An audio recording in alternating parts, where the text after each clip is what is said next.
завршил еве кои се роковите и што ќе се случи со отпадот кој што е тука односно. Значи, во моментов е поставена опремата со која што треба да почне да се да се прави практично искупувањето на земјата во која што се состои линданот. Направено е со опрема нормално од странство, од изведувачот на работите.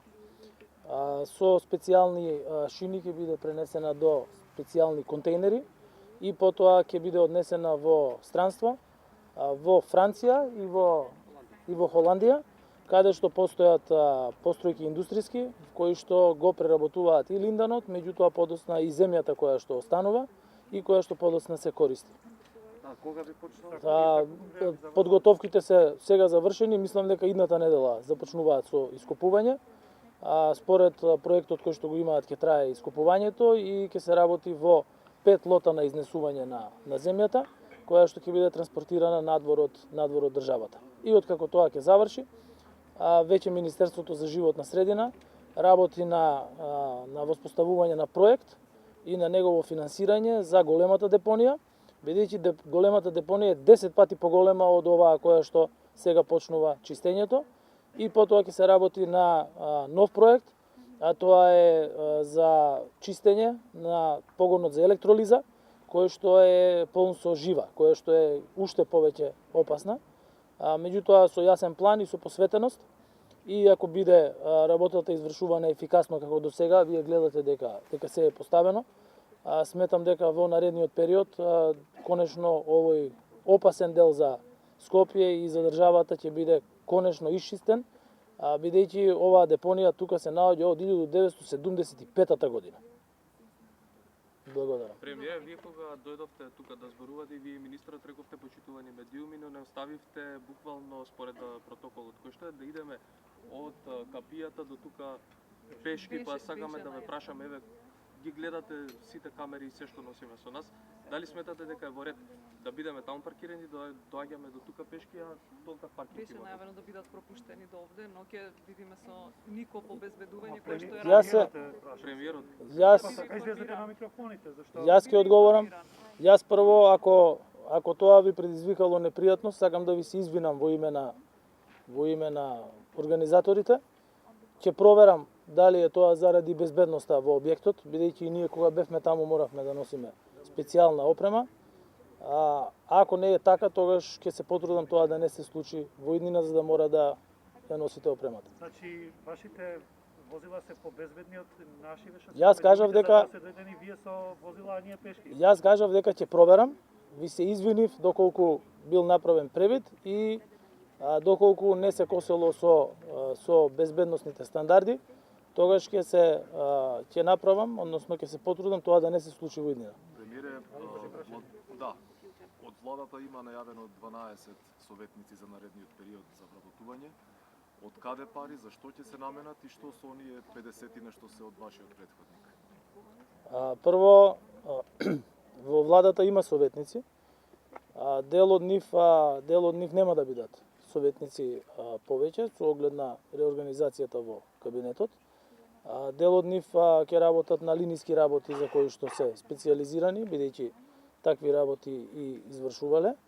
И бројот на советници кој што јас планирам да го имам е помал од бројот на досегашните премиери кои што го имале. Тие советници ќе извршуваат работи во нивната професионална област. Сите од нив се со 20 плюс години на професионално искуство, академско и професионално, и тие што се планирани, меѓутоа јас не можам да ги објавам со оглед на тоа дека се уште не е официјално. Сите тие представуваат високо квалификувани и признаени професионалци во своите области во кои што работат. А што со оние други 50? Ви кажав, дел нема да бидат советници, а дел ќе работат на линиски работи во организацијски единици според нивните квалификации. Тие што нема да бидат советници ќе тежат пак во буџетот на владата? Не. Дали може прашање за темава за која што Да. Јас сум граѓански екоактивист, жалам што на еден ваков многу голем настан за нашата држава и за процесите воопшто, за демократските процеси сте направиле еден тежок фаул, немате поканет овде кај екоактивисти. А екоактивистите се многу важна талка во транспарентноста и во инклузивноста на движењето на самите големи процеси, она што е и што треба ние да бидеме нели утре. Еве го конкретното прашање за мене денес. Кажавте дека 9,5 милиони ќе не кошта чистењето на малата депонија. И дека големата е аналогно 10 пати поголема. Дали може ние, еве јас сум екоактивист, јас се уште не ја знам тоталната бројка колку ќе не чини нас чистењето на целиот овој комплекс Охрид. Затоа што како вие што кажате, тука изградата со електролизерот, има и тука и други опасни отпади кои што се во кругот на оваа фабрика. Значи века се е едноставно контаминирано. Века има записи од мерења на подземни води, скоро до Лисиче дека има загадување. Дали ние може сите заедно да знаеме колку ќе не чини се тоа заедно да го ремедираме? Затоа што во светот постојат разни техники, не е само една техника за ремедијација. Ако одиме по оваа аналогија да не кошта нас 15 милиарди евра да го изчистиме на земјиштево на Охрид по овој начин како што е утврдено со оваа методологија. Чи зашто не се и другите, ако го знаеме тотално, треба да знаеме колку ќе не чини. Бидејќи јас сум еден од 25 капацитети кои што беа обучувани со европски пари за чистење на вакви, за контрола на вакви локации, кога беше публикувана и книгата Упатството за постапување со контаминирани локации. Меѓутоа, ние гледаме и владата, и општините континуирано не работат по ниту една стандардна оперативна процедура. Го закупуваат ѓубрето кое што ние како граѓани после тоа скапо го плаќаме. Тако ви е случајот и со прочистителната станица во Вардариште, каде што сме по тужба од францускиот изведувач затоа што тој додека копар се соочува со опасен отпад.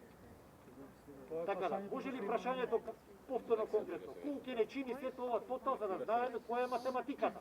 И дали во оваа енергетска криза беше најважно да го попаме ова, или ако тоа чини 1 милиарда да се задолжиме милиарда барем да бидеме енергетски независни? Да си ги знаеме алтернативите, затоа ги сакам овие одговори да ги добиеме.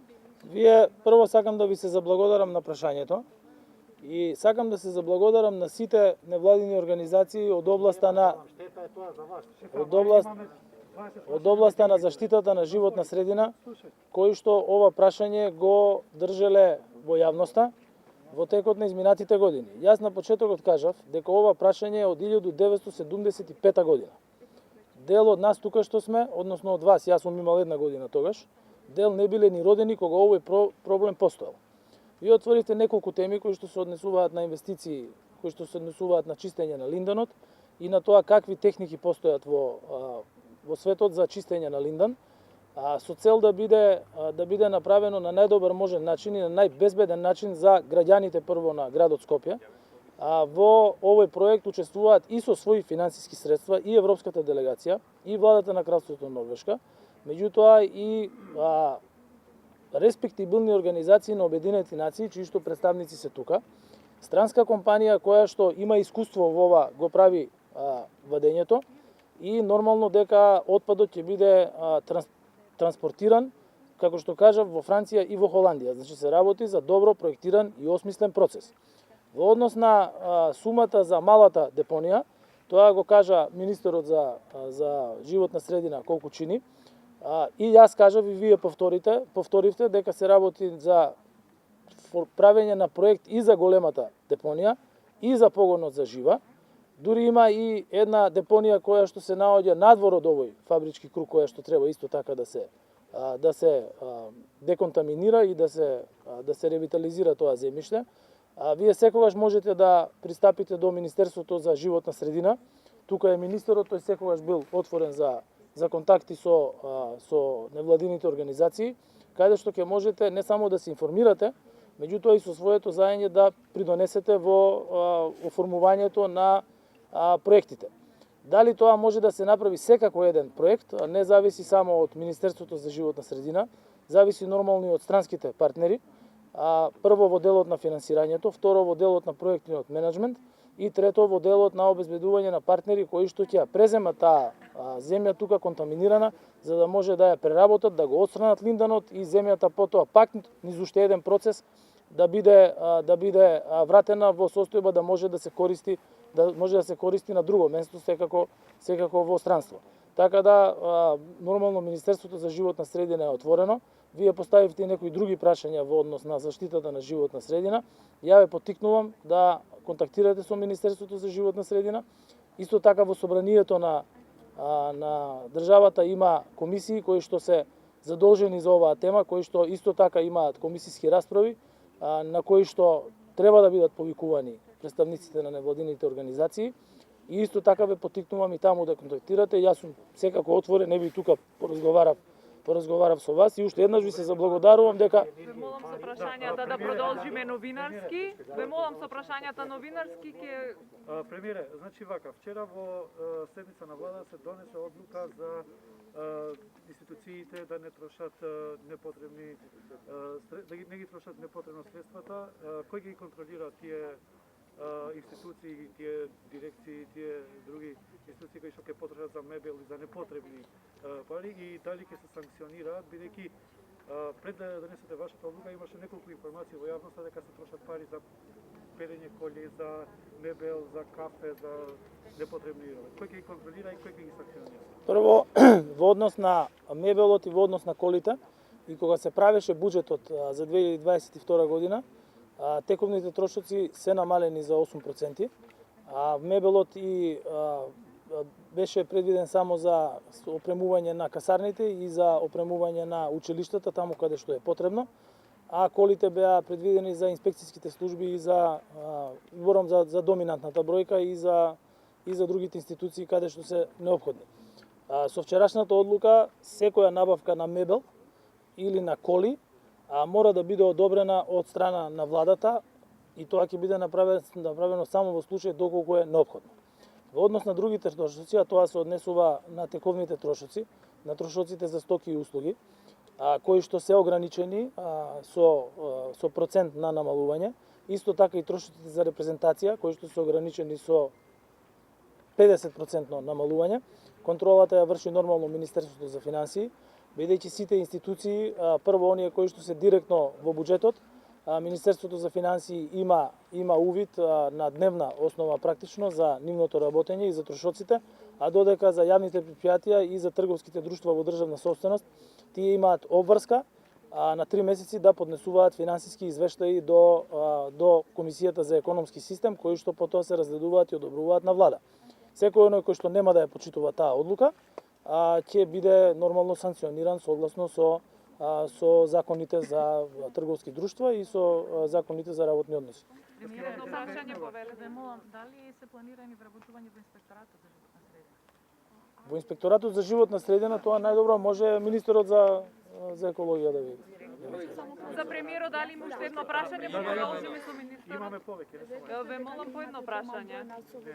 Според вас со другите премиери, зошто го правите ова? Затоа зашто јас верувам дека областите кои што се покриени со министри треба да се работи со министрите низ директна комуникација и низ директна координација, а постојат одредени области за кои што не постојат практично директно задолжени министерства, каде што може да се искористи експертско мислење со цел да се добијат прво идеи, меѓутоа и да се добие начин на реализација на одредени проекти со цел за подобрување на работењето. Премиере, како можело да си дозволи државата, дали ќе проверите тоа, над 90 тендери да добие фирма со фалс документи? Она што го објави вчера државната. Да, јас го прочитав тоа и јас ги поттикнувам обвинителството и сите надлежни институции веднаш да го испитаат тој случај, доколку се работи нормално за вистинити наводи во медиумите и да се постапи кон санкционирање на тие кои што тоа го сториле. Не знам точно кои институции, бидејќи тоа не беше се уште потврдено, имаат договори со тие фирми или фирма, меѓутоа тие договори нормално треба да бидат прекинати и да бидат оние сторители, бидејќи се работи доколку е точно, ја не знам дали е точно, обвинителството треба да го тоа испита, да бидат веднаш санкционирани најстрого, бидејќи се работи за системи кои што значат многу во безбедноста на граѓаните. И уште едно само прашање имам да прашам кратко да одговорите само дали знаете што разговарале екс-премиерот Заев со премиерот на Бугарија на средбата која што има? Прво на дипломатскиот самит во Анталија беше како представник на владата беше министерот за надворешни работи господинот Бујар Османи Меѓутоа дипломатскиот самит во Анталија е практично конференција на која што се повикуваат и постојни, меѓутоа и бивши политичари. Од нашата држава има покана и бившиот премиер Заев и бившиот председател Ѓорѓе Иванов.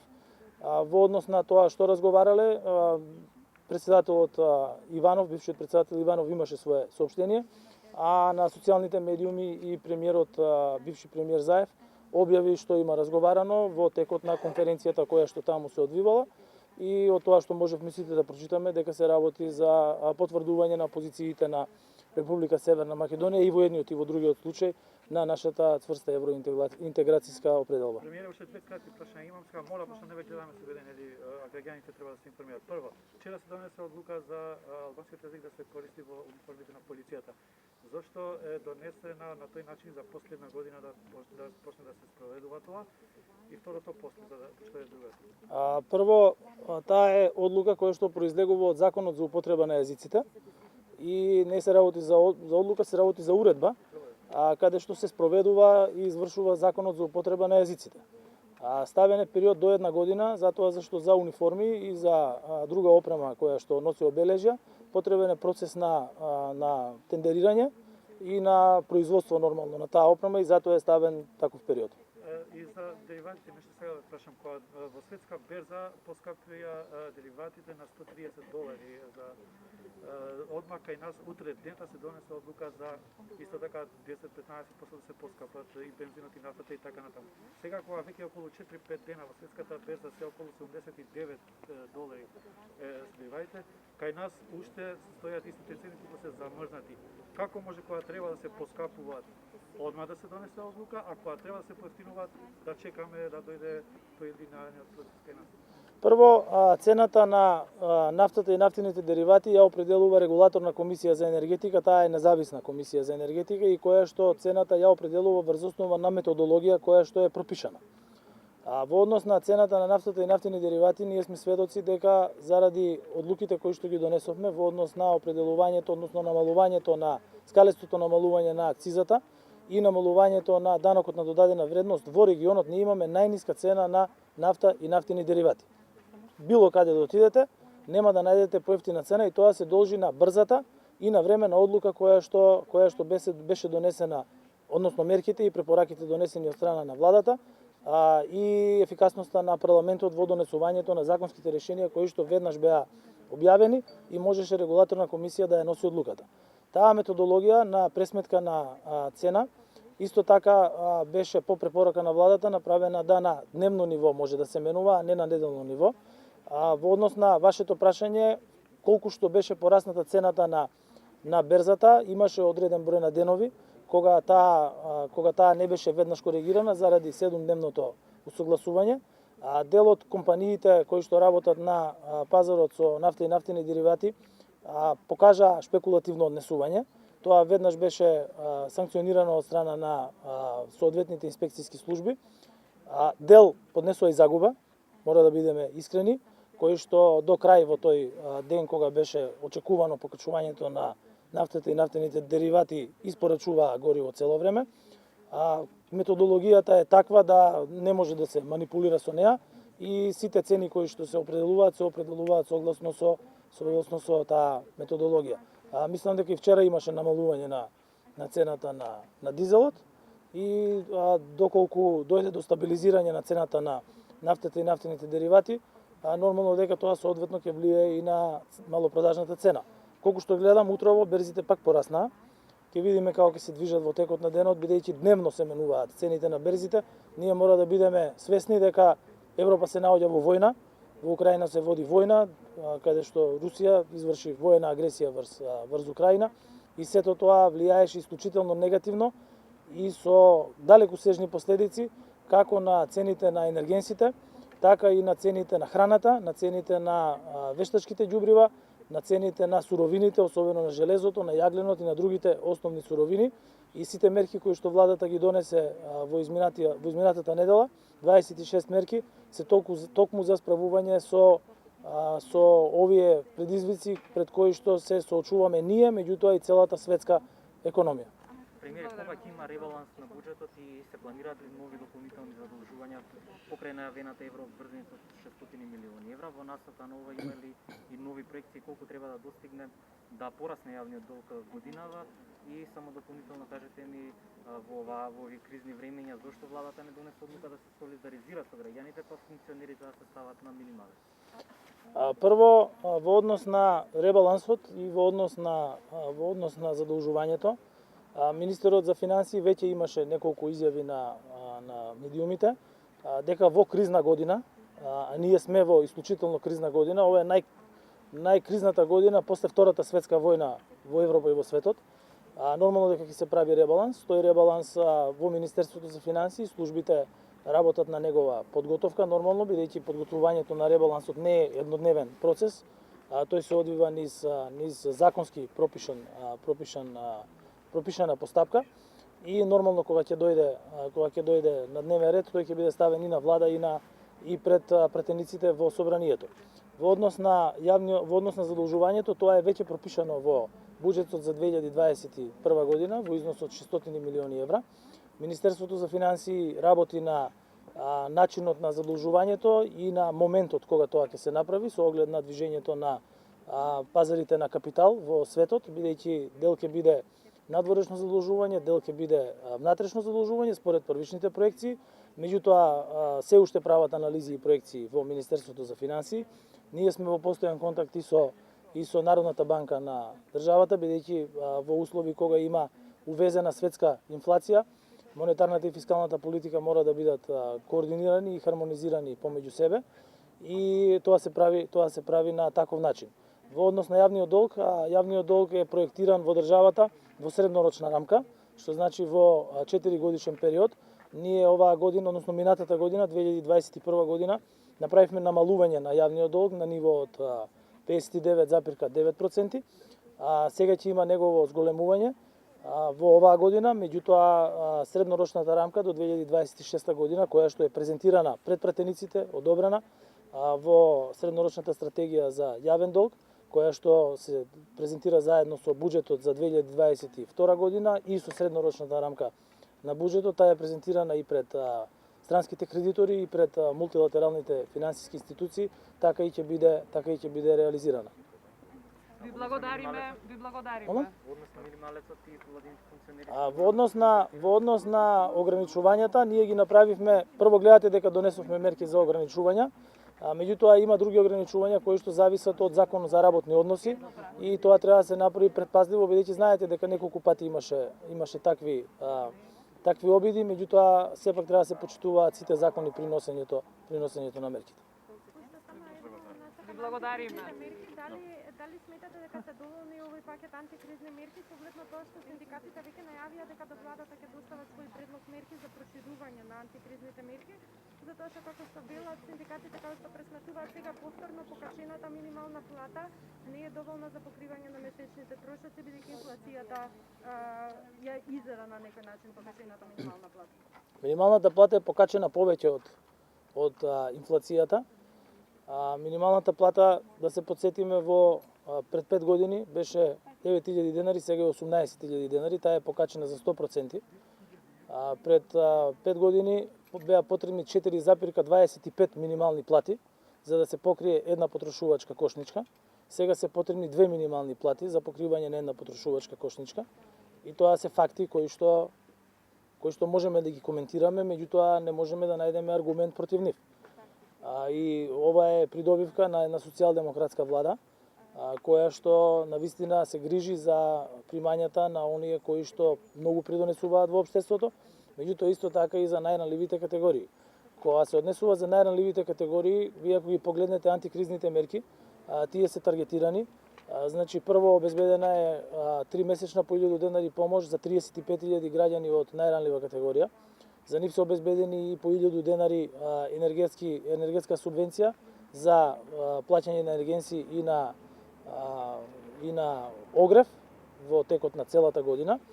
Во однос на пензионерите, низ диалог со пензионерите, направивме нова методологија за историско зголемување на пензиите, така да оваа година ќе имаме секој пензионер на годишно ниво на ниво на просечна пензија ќе има 200 евра повеќе приход во однос на минатата година и исто така за сите пензионери се направи помош од по 1000 денари 3 месечно за да може подобро да се справат со енергетската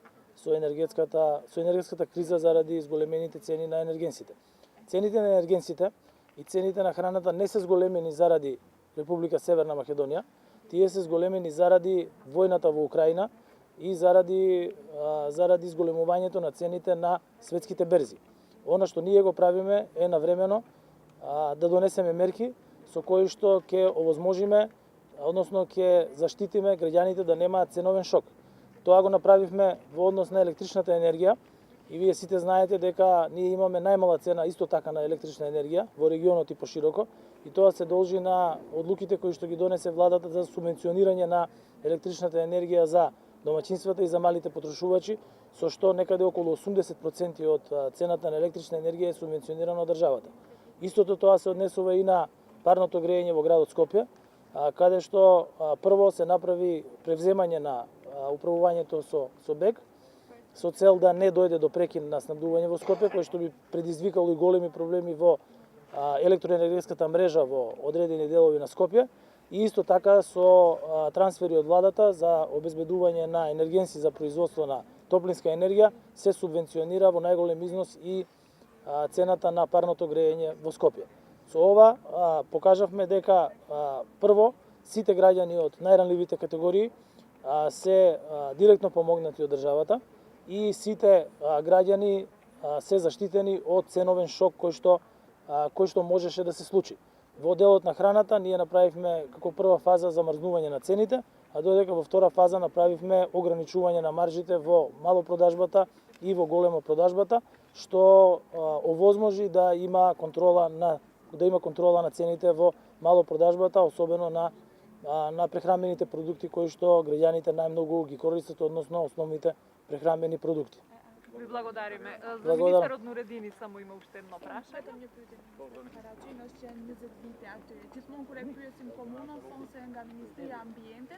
До ndërtonje deponi rajonale në Kumanov, ku pastaj aty do të dislokohet ajo deponi. Kur pritet që të ndërmirë në hapë? Nuk është para planë të ndërtohet deponia rajonale në Kumanov, por deponia rajonale do ndërtohet në Sveti Nikol. Rajoni i Lingjës dhe lingjeve veri lindore do të kesin një deponi në Sveti Nikol, por do të kesin transfer stacion në Kumanov për rajonin në ato dy rajonet. Edhe gjithë edhe 4 tjera transferstacione do të kesin në ato rajon. Shish njëjtën do të jemi në planifikim, në huazim nga Bergji, të investojmë në Pollog, në jug lindor Pelagoni dhe Vardar dhe jug perëndim dhe Pelagoni, në Vardar dhe jug lindor të kena deponie qendrore dhe me transferstacione dhe kamiona, kontenjera për gjithë komunat në shtetin tonë. Këta shqyqoni, kjo një proces që bisodojmë në një moment të përfundojmë se ka mundësi. Kjo një proces 2 vjeçare që për ne kemi të punuar të markut huazimin. Se ne kemi patur aplikime nga fondet të tjera, por deri tash nuk ka pasur sukses, ka pasur ndryshime në gjendje të ndryshme, si qëllimin e kriza ekonomike, kriza Covidi dhe pastaj kriza energetike. Por besojmë, presëm deri në qershor të bëjmë në shkrimin e huazimit me Bergjen. Pas asaj fillojmë me procesin e prokurimit të këtyre mjeteve dhe për deponinë. Apsaj prek fani projektit në lindje verore dhe lindje, ajo është financuar nga Bashkimi Evropian, nga fondet e IPA. Besoj se pastrimi i deponive të egrat, i thona ashtu si quajmë ne, në rajonin e lindje veror është të fillojë së më shpejti, presëm firmat që ka marrë atë punë, projektin nga Bashkimi Evropian të fillojë së më shpejti me pastrimin e deponive të egra. Unë që 2 vjetë gjithë se im thunë, vë thashë dhe një herë, 2 vjetë ne punojmë në përgjendjen e kësaj, së pari ne nuk mi filluar me të ketë, ne së pari kemi kaluar 6 ligje të reja në kuvent, cëlla e zbaton dhe kesë dhe zgjedhjen e mbeturinave. Me thënë, fillojmë se nga përgjësia e shtetit, komunave, prodhuesit, qytetarëve, çdo ndërmarrje publike. Nuk do të ketë tash siç tash. Ne presëm në qershor të nënshkruajmë marrëveshje me Bergjin, ku e kemi shumicën e dokumentacionet e kemi gati dhe besojmë të shpallim projektet më njëherë mas asaj, se prek aty 2 rajoneve veri lindore dhe lindore, financohen nga Bashkimi Evropian, besoj se tash së më shpejti, siç e kemi informuar nga firmat që ka marrë projektin, do të fillojmë pastrimin. Por, në njëjtën kohë do të ketë deponi rajonale në Sveti Nikol të kesë separat. Благодариме. Премиерот сака да... Со оглед на тоа дека имавте забелешка дека сте требале да одите пешки од капијата до тука, ја ќе додам сега со вас пешки и ќе ми дадете една од опремата ја да однесам. Во знак на извинување. Благодарам.